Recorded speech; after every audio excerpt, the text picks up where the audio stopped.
नमस्कार विद्यार्थी मित्रांनो, या व्हिडिओच्या माध्यमातून आज आपण एम-पी-एस-सी समाज कल्याण परीक्षेच्या संभाव्य उत्तराबद्दल या व्हिडिओच्या माध्यमातून माहिती पाहणार आहेत. सर्वात पहिल्यांदा आपण मराठी या विषयाची उत्तरं पाहू. प्रश्न क्रमांक जो पहिला होता, जेठा मारून बसणे या वाक्प्रचाराचा अचूक अर्थ आहे. त्याचं उत्तर आहे पर्याय क्रमांक 4, ठाण मांडून बसणे. प्रश्न क्रमांक 2, प्रस्कर्त होणे याचा अर्थ आहे पर्याय क्रमांक 2, स्फुरणेने. प्रश्न क्रमांक 3 याचं उत्तर आहे पर्याय क्रमांक 3, तद्भव शब्द. प्रश्न क्रमांक 4 याचं उत्तर आहे पर्याय क्रमांक 2. प्रश्न क्रमांक 5 याचं उत्तर आहे पर्याय क्रमांक 1. प्रश्न क्रमांक 6 याचं उत्तर आहे पर्याय क्रमांक 4. प्रश्न क्रमांक 7 याचं उत्तर आहे पर्याय क्रमांक 4. प्रश्न क्रमांक 8 याचं उत्तर आहे पर्याय क्रमांक 2. प्रश्न क्रमांक 9 याचं उत्तर आहे पर्याय क्रमांक 3, व्यतिरेक अलंकार. प्रश्न क्रमांक 10 हा प्रश्न रद्द होणार आहे. यानंतर आपण इतिहास याविषयी प्रश्नांची माहिती पाहणार आहे. प्रश्न क्रमांक 11 होम रूल लीगच्या अधिवेशनात ठरल्याप्रमाणे हिंदी स्वराज्याची बाजू मांडण्यासाठी लोकमान्य टिळकांनी 1 जुलै 1947 साली इंग्लंडला पाठवलेल्या शिष्टमंडळाचे नेतृत्व कोणी केले? याचं उत्तर आहे पर्याय क्रमांक 1, जोसेफ बॅप्टिस्टा. प्रश्न क्रमांक 12 आमचे लाडके यशवंतजी महाराष्ट्राचे प्रतिशिवाजी ही प्रथम घोषणा कोणी दिली? याचं उत्तर आहे पर्याय क्रमांक 2, विष्णू मास्तर निगडीकर. प्रश्न क्रमांक 13 1907 मध्ये स्त्रियांसाठी सामाजिक कार्य करणाऱ्या वनिता विश्राम या संस्थेची स्थापना कोणी केली? हा प्रश्न देखील रद्द होण्याचे शक्यता आहे. यानंतर भूगोलाचे प्रश्न आपण पाहणार आहे. प्रश्न क्रमांक 14 जोड्या लावा याचं उत्तर आहे पर्याय क्रमांक 4. प्रश्न क्रमांक 15 रहर मैदान हे छोटा नागपूर पठाराच्या उत्तर पश्चिमेला आहे. रहर मैदान हे गंगेच्या खालच्या मैदानाचा भाग आहे. दामोदर आणि स्वर्णरेखा नद्या रहर मैदानातून वाहतात. तर याचं उत्तर आहे पर्याय क्रमांक 3, विधान ब आणि क बरोबर. त्यानंतर 2011च्या जनगणनेनुसार महाराष्ट्रातील पुढीलपैकी कोणत्या प्रशासकीय विभागात लिंग गुणोत्तर सर्वाधिक आहे? याचं उत्तर आहे पर्याय क्रमांक 3, नागपूर. यानंतर राज्यशास्त्र विषयाचे प्रश्न आपण पाहणार आहेत. प्रश्न क्रमांक 17 भारतीय संविधानातील नमूद केलेल्या लोकसेवा आयोगासंदर्भात योग्य विधाने कोणती? याचं उत्तर आहे पर्याय क्रमांक 1, अ, ब, क बरोबर. त्यानंतर प्रश्न क्रमांक 18 भारताची राज्यघटना तयार करण्याची योजना कॅबिनेट मिशनने कोणत्या दिवशी प्रसिद्ध केली? याचं उत्तर आहे पर्याय क्रमांक 3, 16 मे 1946. प्रश्न क्रमांक 19 महाराष्ट्राच्या ॲडव्होकेट जनरल संदर्भात पुढीलपैकी योग्य विधान कोणते? याचं उत्तर आहे पर्याय क्रमांक 4, अ आणि ड बरोबर. त्यानंतर प्रश्न क्रमांक 20 महाराष्ट्रासंबंधी पुढीलपैकी योग्य विधान कोणते? याचं उत्तर आहे पर्याय क्रमांक 2, अ आणि ब योग्य. त्यानंतर प्रश्न क्रमांक 21 दुय्यम आधुनिकीकरण म्हणजे काय? याचं उत्तर आहे पर्याय क्रमांक 1, विकसनशील राष्ट्रातील आधुनिकीकरण. त्यानंतर प्रश्न क्रमांक 22 खालीलपैकी कोणती गोष्ट वैज्ञानिक विचारसरणीच्या मार्गातील अडथळा ठरते? याचं उत्तर आहे पर्याय क्रमांक 3, स्वमताचा अभिनिवेश. यानंतर प्रश्न क्रमांक 23 खालील विधानापैकी सत्य की असत्य ते लिहा. याचं उत्तर आहे पर्याय क्रमांक 2, सर्व विधाने सत्य आहेत. त्यानंतर प्रश्न क्रमांक 24 वैज्ञानिक प्रगतीमुळे व्यापार व उद्योगधंद्यांची वाढ होऊन शहरी समुदायात आर्थिकदृष्ट्या नव्याने उदयास आलेला वर्ग म्हणजे? याचं उत्तर आहे पर्याय क्रमांक 4, भांडवलदार वर्ग. त्यानंतर प्रश्न क्रमांक 25 आधुनिकीकरण सिद्धांताच्या प्रक्रियेचा क्रम लावा. याचं उत्तर आहे पर्याय क्रमांक 1, क, ड, ब आणि अ. त्यानंतर प्रश्न क्रमांक 26 भारतीय शास्त्रज्ञ आणि संशोधन क्षेत्रात त्यांच्या जोड्या लावा. याचं उत्तर आहे पर्याय क्रमांक 2. प्रश्न क्रमांक 27 महाऊर्जा अटल सौर कृषीपंप योजना 2 साठीचे लाभार्थी निकष. याचं उत्तर आहे पर्याय क्रमांक 3, अ, ब, क बरोबर, तर ड चूक. प्रश्न क्रमांक 28 कोणते विधान सत्य आहे? याचं उत्तर आहे पर्याय क्रमांक 3, ग्रामीण जीवनातील बलुतेदारी पद्धती श्रमविभाजनाच्या तत्त्वावर आधारित होती. प्रश्न क्रमांक 29 खगोलशास्त्रीय अंतर प्रकाशवर्षामध्ये मोजण्याचे कारण खालीलपैकी कोणते आहेत? याचं उत्तर आहे पर्याय क्रमांक 4, प्रकाशाचा वेग संपूर्ण विश्वात स्थिर असतो. त्यानंतर प्रश्न क्रमांक 30 भारतात सौर ऊर्जा वापर वाढवण्यासाठी कोणत्या वर्षी जवाहरलाल नेहरू राष्ट्रीय सौर मिशन सुरू करण्यात आले? याचं उत्तर आहे पर्याय क्रमांक 1, 2013. प्रश्न क्रमांक 31वा 2022-23 या केंद्रीय अर्थसंकल्पात पुढील 25 वर्षातील आर्थिक प्रगतीच्या दृष्टीने अग्रक्रम निर्धारित करण्यात आले. याचं उत्तर आहे पर्याय क्रमांक 4 वरीलपैकी सर्व पर्याय बरोबर. प्रश्न क्रमांक 32 मे 1966 भारत सरकारने उद्योगांमध्ये आयात निर्यात धोरण उदार व शिथिल केले होतं. याचं उत्तर आहे पर्याय क्रमांक 3 69. प्रश्न क्रमांक 33वा 1950-51 भारतातील महागाई किंमत वाढीसाठी कोणते मागणी प्रेरित घटक कारणीभूत आहेत. त्याचं उत्तर आहे पर्याय क्रमांक 4 वरीलपैकी सर्व. प्रश्न क्रमांक 34वा भाववाढीचा बाह्य व्यापारावर पुढीलपैकी कोणता परिणाम होतो. याचं उत्तर आहे पर्याय क्रमांक 1 आयातीत वाढ होऊन निर्यातीत घट होते. प्रश्न क्रमांक 35वा द्विपक्षीय प्रादेशिक स्तरावर भारताचा व्यापार वाढीच्या उद्देशाने 2022-23 या कालावधीत सोबत भारताचे व्यापार करार अंमलात आले. कोणासोबत आले. याचं उत्तर आहे पर्याय क्रमांक 4 UAE आणि ऑस्ट्रेलिया. प्रश्न क्रमांक 36वा खालीलपैकी कोणते विधान चूक आहे. याचं उत्तर आहे पर्याय क्रमांक 2 ब विधान चूक आहे. प्रश्न क्रमांक 37वा कोणते विधान योग्य आहे. याचं उत्तर आहे पर्याय क्रमांक 1 अ ब दोन्ही योग्य आहेत. प्रश्न क्रमांक 38वा रिकामी जागा ही बँक जिल्हा मध्यवर्ती बँक आणि रिझर्व्ह बँक तसेच नाबार्ड यांच्यातील दुवा म्हणून कार्य करते. याचं उत्तर आहे राज्य सहकारी बँक पर्याय क्रमांक 2. प्रश्न क्रमांक 39वा ग्राहक किंमत निर्देशांक चलनवाढीचे खालीलपैकी कोणते घटक आहेत.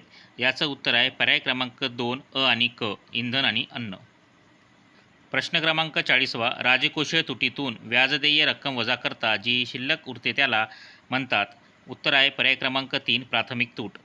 त्यानंतर प्रश्न क्रमांक 41वा जागतिक आरोग्य संघटनेच्या हेपॅटायटिस बी संदर्भात गोल्ड टायर दर्जा प्राप्त करणारा पहिला देश कोणता. उत्तर आहे पर्याय क्रमांक 3 इजिप्त. भारतातील कोणत्या राज्याने सर्वप्रथम हरित हायड्रोजन धोरण लागू केले. याचं उत्तर आहे पर्याय क्रमांक 3 महाराष्ट्र. प्रश्न क्रमांक 43वा जुलै 2023 आयोजित भारत मंगोलिया देशाच्या द्विराष्ट्रीय संयुक्त लष्करी सरावाचे नाव काय होते. उत्तर आहे पर्याय क्रमांक 1 नोमॅडिक एलिफंट 23. प्रश्न क्रमांक 44वा Nehru memorial museum and library सोसायटीचे नवीन नाव काय. उत्तर आहे पर्याय क्रमांक 1 prime minister museum and library society. प्रश्न 45वा मे 2023 अखिल भारतीय नाट्य परिषदेच्या अध्यक्षपदी कोणाची नेमणूक झाली. उत्तर आहे पर्याय क्रमांक 3 प्रशांत दामले. प्रश्न क्रमांक 46वा आरोग्य मैत्री ॲडक्यूब हे भारतातील पोर्टेबल हॉस्पिटलचे अनावरण डिसेंबर 2023 कुठे झाले. उत्तर आहे पर्याय क्रमांक 2 गुरुग्राम. प्रश्न क्रमांक 47वा कोणते विधान योग्य आहे. याचं उत्तर आहे पर्याय क्रमांक 2 अ आणि ब विधान योग्य आहे. प्रश्न क्रमांक 48वा महाराष्ट्र शासनाने स्वच्छमुख अभियान स्वच्छतादूत म्हणून कोणाची निवड केली. याचं उत्तर आहे पर्याय क्रमांक 4 सचिन तेंडुलकर. पॅराक्वॅट या रसायनावर कोणत्या राज्याने बंदी घातली. याचं उत्तर आहे पर्याय क्रमांक 1 ओडिसा.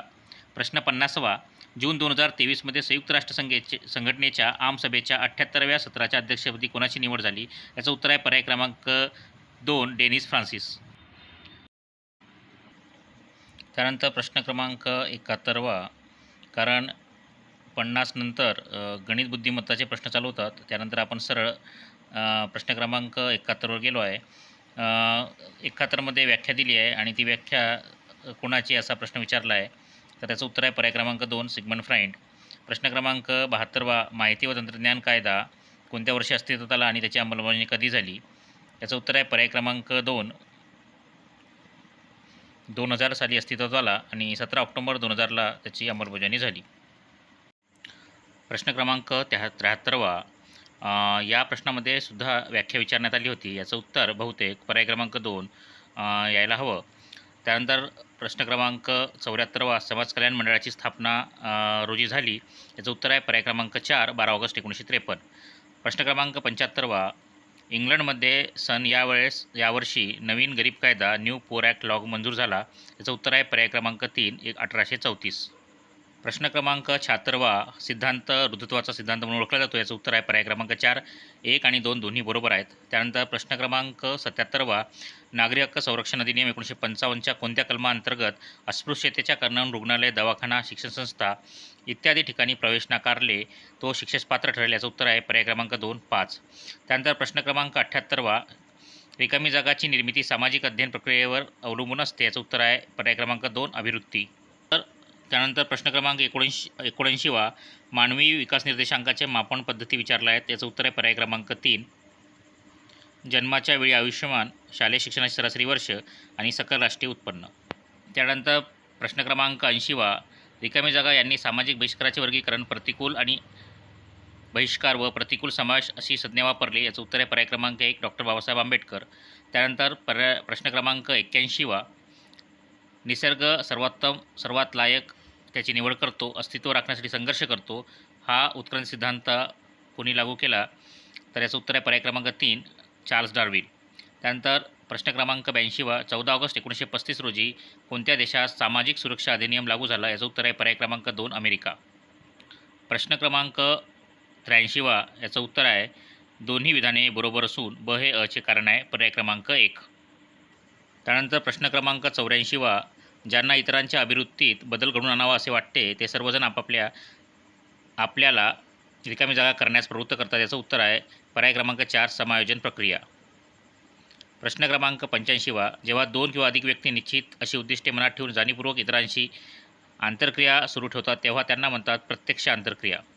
प्रश्न क्रमांक 86वा, याचं उत्तर आहे पर्याय क्रमांक 1 विधान चूक आहे. प्रश्न क्रमांक 87वा, एखाद्या उद्योगाच्या चढउतारामध्ये असलेल्या बेरोजगारीला रिकामी जागा बेरोजगारी म्हणतात. याचं उत्तर आहे पर्याय क्रमांक 3 यंत्रीकृत बेरोजगारी. प्रश्न क्रमांक 88वा, ॲट्रॉसिटी ॲक्टबद्दलचा प्रश्न होता. याचं उत्तर आहे पर्याय क्रमांक 1 कलम 4. त्यानंतर प्रश्न क्रमांक 89वा, गुप्ततेचे तत्त्व हे समाजकार्याच्या खालील पद्धतीचे तत्त्व आहे. याचं उत्तर आहे पर्याय क्रमांक 3 व्यक्तिसहाय्य कार्याचं. त्यानंतर प्रश्न क्रमांक 90वा, अनेक लोकांचे निरीक्षण करून शरीर रचनेच्या दृष्टीने 3 मुख्य जे प्रकार सांगितले आहे कोणी सांगितले? याचं उत्तर आहे पर्याय क्रमांक 2 क्रेशमर. प्रश्न क्रमांक 91वा, माणुसकीच्या गरजा भागवण्यासाठी सर्वात समान सहभाग म्हणजे समानता होय हे विचारधारा कोणती? याचं उत्तर आहे पर्याय क्रमांक 3 मार्क्सवादी स्त्रीवाद. त्यानंतर प्रश्न क्रमांक 92वा, 1897 बेलूर येथे रामकृष्ण मठाची स्थापना समाजसुधारकांनी केली. याचं उत्तर आहे पर्याय क्रमांक 3 स्वामी विवेकानंद. त्यानंतर प्रश्न क्रमांक 93वा, भारतीय समाजशास्त्रज्ञ यांनी संप्रदायवादाचे 6 प्रकार स्पष्ट केले. याचं उत्तर आहे टी.के. ओमेन, पर्याय क्रमांक 2. त्यानंतर प्रश्न क्रमांक 94वा, 1924मध्ये सोशल सर्व्हिस लीगने रिकामी जागा येथे स्वैच्छिक सामाजिक कार्यकर्त्यांसाठी प्रशिक्षण वर्ग सुरू केले. याचं उत्तर आहे पर्याय क्रमांक 3 मुंबई. प्रश्न क्रमांक 95वा, उदारमतवादाच्या काळात रिकामी जागा ही संकल्पना उदयास आली. याचं उत्तर आहे पर्याय क्रमांक 3 लेझनेस फेअर. त्यानंतर प्रश्न क्रमांक 96वा, रिकामी जागा या वर्षापासून गर्भलिंग परीक्षणावर पूर्णपणे बंदी करण्यात आली. याचं उत्तर आहे पर्याय क्रमांक 4 1994. त्यानंतर प्रश्न क्रमांक 97वा, मानव विकास व अभिवृद्धीबद्दल रिकामी जागा यांचे मत होते की मूल ही कोरीपाटी व संस्कार आहे. याचं उत्तर आहे पर्याय क्रमांक 4 जॉन लोके. त्यानंतर प्रश्न क्रमांक 98वा, जगातील सर्व देशात स्तरीकरणाची एक समान व्यवस्था आढळून येते आणि ब विधान आहे समाजवादी देशही यात सामील असतात. याचं उत्तर आहे पर्याय क्रमांक 4 अ ब दोन्ही बरोबर आहेत. त्यानंतर प्रश्न क्रमांक 99वा, बालकामगार अधिनियम 1986 नुसार बालकचा अर्थ काय? याचं उत्तर आहे पर्याय क्रमांक 2 14 वर्ष पूर्ण झालेली जी नाहीत अशा व्यक्ती. आणि शेवटचा प्रश्न, रिकामी जागा समितीने 1960मध्ये सादर केलेल्या अहवालात सामाजिक सुरक्षा विभाग स्थापन करण्याची शिफारस होती. याचं उत्तर आहे पर्याय क्रमांक 1 रेणुका रे समितीचा अहवाल. आपण या व्हिडिओत समाजकल्याण अधिकारी परीक्षेच्या संभाव्य उत्तरांची चर्चा केली आहे. सदर व्हिडिओ आपणास आवडला असेल तर आमच्या चॅनलला लाईक करा आणि सबस्क्राईब करा. धन्यवाद.